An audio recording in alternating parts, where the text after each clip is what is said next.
Good day, and thank you for standing by. Welcome to the Sunrise Realty Trust second quarter 2025 earnings call. At this time, all participants are in a listen-only mode. After the speaker's presentation, there'll be a question-and-answer session. To ask a question during the session, you'll need to press star 11 on your telephone. You will then hear an automated message advising your hand is raised. To withdraw your question, please press star 11 again. Please be advised today's conference is being recorded. I would now like to turn the conference over to your speaker today, Gabriel Katz, Chief Legal Officer. Please go ahead. Good morning, and thank you all for joining Sunrise Realty Trust's earnings call for the quarter ended June 30, 2025. I'm joined this morning by Leonard Tannenbaum, our Executive Chairman, Brian Sedrish, our Chief Executive Officer, and Brandon Hetzel, our Chief Financial Officer. Before we begin, I would like to note that this call is being recorded. Replay information is included in our June 24, 2025 press release and is posted on the Investor Relations portion of our website at sunriserealtytrust.com, along with our second quarter 2025 earnings release and investor presentation. Today's conference call includes forward-looking statements and projections that reflect the company's current view with respect to, among other things, market developments, our investment pipeline, anticipated portfolio yield, and financial performance and projections in 2025 and beyond. These statements are subject to inherent uncertainties in predicting future results.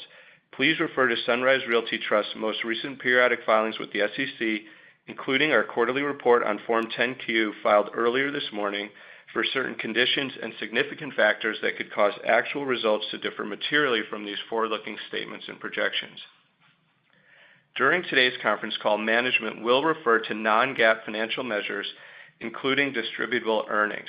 Please see our second quarter earnings release uploaded to our website for reconciliations of the non-GAAP financial measures with the most directly comparable GAAP measures.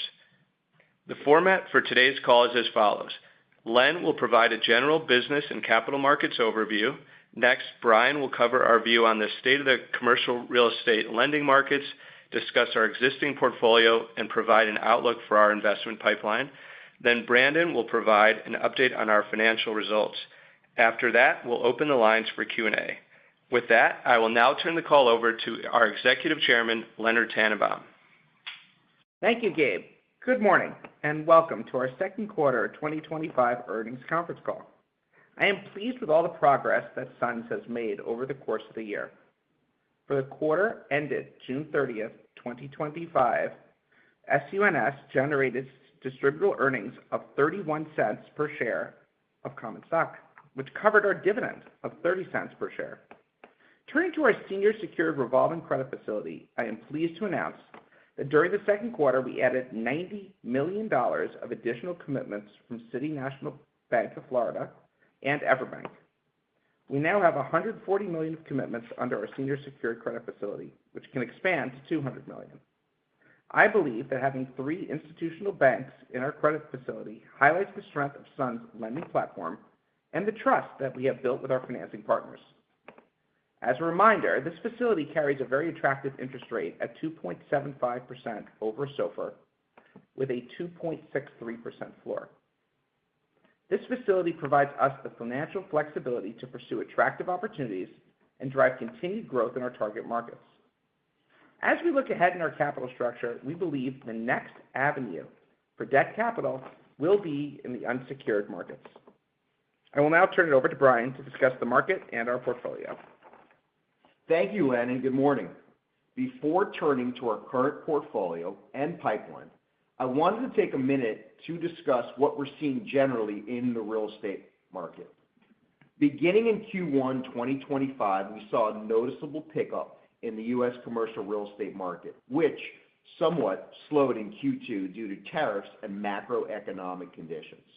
Recently, this investment activity has picked up again, leading to an increased demand for capital, with many borrowers seeking debt for refinancings or acquisitions.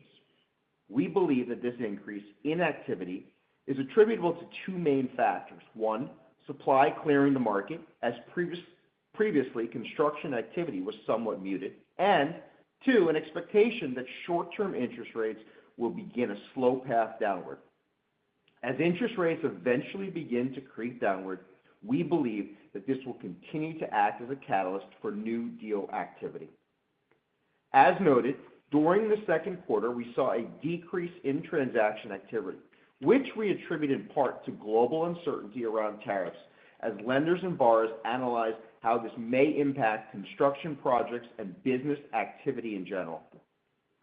As we have moved into the third quarter, along with the increase in transaction volume, we have also seen an increase in competitors re-entering the market. Many of these competitors are focused on financing complete or near complete business plans, where the underlying real estate is already producing cash flow. At SUNS, we primarily focused on transitional real estate projects that have yet to reach stabilization or near stabilization. In this segment of the market, we are still seeing robust deal flow, and we continue to see less competition. Our focus remains on this segment as we believe this part of the market still provides the strongest risk-adjusted returns. SUNS originations for the quarter ended June 30th, 2025, partly reflected the market dynamics observed over the period. Specifically in Q2, SUNS committed $9 million to a senior secured loan for the construction of a residential property in Park City, Utah.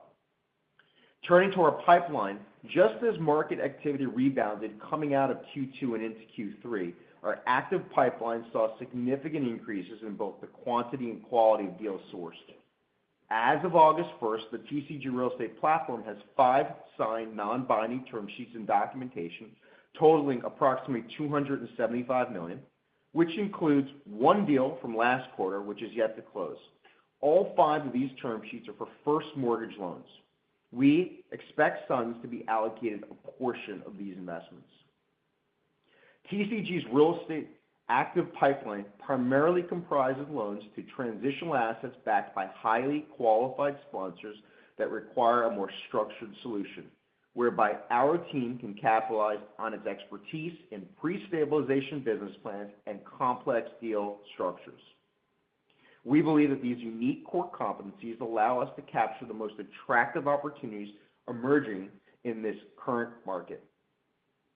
Turning to our portfolio, as of June 30th, 2025, the SUNS portfolio had $360 million of commitments with $251 million funded.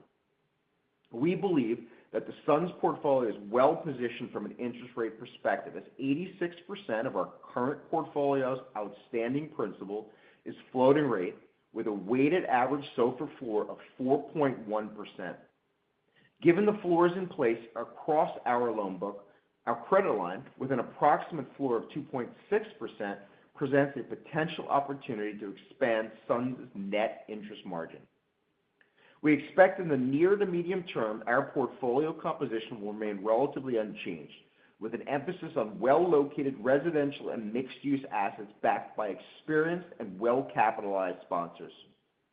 I continue to remain bullish on the opportunities set in front of us and look forward to capitalizing on many of the current opportunities that we are seeing today. With that, I will now turn the call over to Brandon Hetzel, our Chief Financial Officer. Thank you, Brian. For the quarter ended June 30th, 2025, we generated net interest income of $5.7 million and distributable earnings of $4.1 million, or 31 cents per basic weighted average common share, and had GAAP net income of $3.4 million, or 25 cents per basic weighted average common share. We believe that providing distributable earnings is helpful to shareholders in assessing the overall performance of SUNS business. Distributable earnings represents net income computed in accordance with GAAP, excluding non-cash items such as stock compensation expense, unrealized gains or losses, and the provision for current expected credit losses. For the quarter ended June 30th, 2025, the Board of Directors declared a 30-cent dividend per share. The dividend was paid on July 15th, 2025, to shareholders of record as of June 30th, 2025. We anticipate that the Board of Directors will declare the third quarter dividend on or about September 15th, 2025. We ended the second quarter of 2025 with $360.2 million of current commitments and $251 million of principal outstanding spread across 13 loans. As of August 1st, 2025, our portfolio consisted of $360.2 million of current commitments and $253.2 million of principal outstanding across 13 loans, with a weighted average portfolio yield to maturity of approximately 12.2%. I'd also like to note that as of June 30th, 2025, our CECL reserve was approximately $626,000, or 25 basis points for our loans at carrying value. As of June 30th, 2025, we had total assets of $256.5 million, and our total shareholder equity was $184.3 million, with a book value of $13.73 per share. With that, I will turn it back to the operator to start the Q&A. Thank you, ladies and gentlemen. If you have a question or a comment at this time, please press star 11 on your telephone. If your question has been answered or you wish to move yourself from the queue, please press star 11 again. We will pause for a moment while we compile our Q&A roster.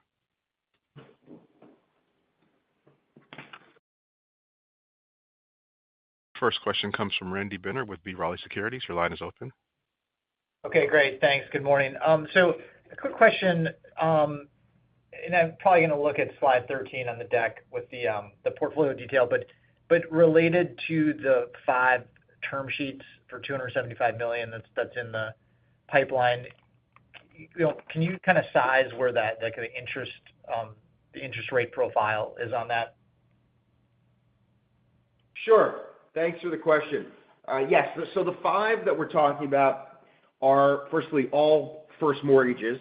Mm-hmm. And then as it relates to the spread, I mean, we've seen spreads stay relatively strong. They are currently above the current blended portfolio rate of our existing loans.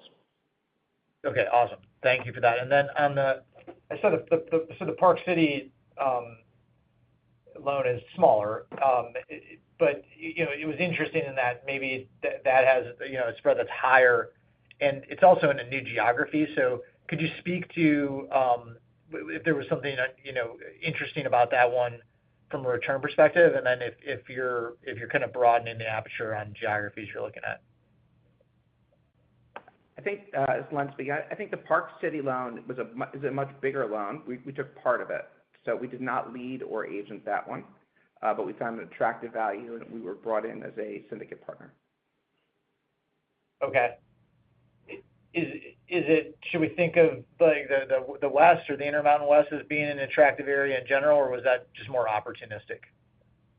Yeah, I would say that as we sort of think about the southern half of the U.S., right, there are certain pockets where it matches up with our growth expectations, and those are the areas that we'll go to. I think expect that we'll continue to see a substantial percentage of our portfolio in the current states that we're operating in, sprinkle in a Georgia, sprinkle in the Carolinas, a couple Tennessee, but that'll be the majority of what we're doing.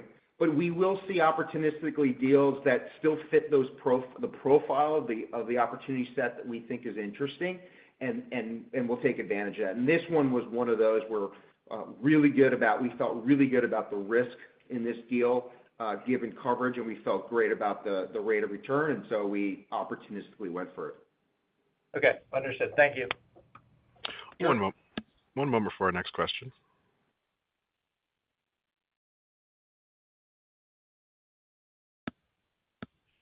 One moment.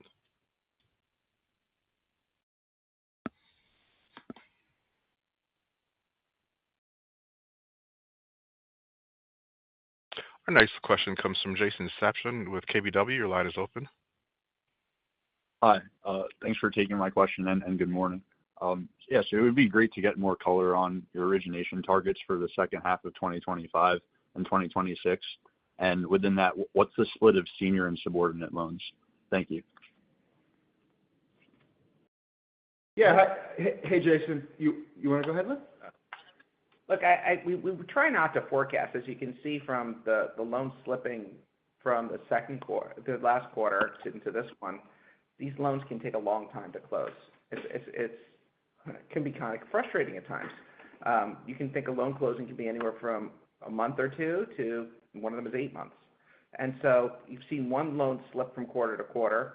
What I'm really pleased about is the 5 loans that we've signed and in documentation, which means they're in active underwriting. I can't tell you whether they close in the third quarter or the fourth quarter, or where all of them close, but most of them will close, and we'll have those closings going on this year. Beyond that, I'm pretty excited too. I think we've got a number of other ones in the wings that we're contemplating, but they're not signed. So much higher chance of the loan closing after it's signed, and we have the deposit and some documentation. Got it. Yeah, and Thank I would you. just say generally we're seeing real interesting activity, but as Len said, it's just unclear, right, from a transaction closing perspective as to when they actually close. But I do feel really encouraged by our pipeline and what we're seeing out in the marketplace. Got it. Thank you. That makes sense. And then on the loans that are currently on your books, the Florida condo loans, in your view, how is that market performing overall? And specifically, how are those projects progressing? Sure. Yes. Right now, the projects that you're talking about are performing as expected. There hasn't been any noticeable decrease in activity. I mean, the nice thing certainly about a couple of our loans in the Florida area that you're talking about is the price points are on the more quote-unquote affordable side of the space, which is obviously opening up the aperture to a lot more buyers. So to date, we're seeing that activity relatively stay the same. There's been some moderation, but the business plan, for the most part, is on track there. Great, thanks.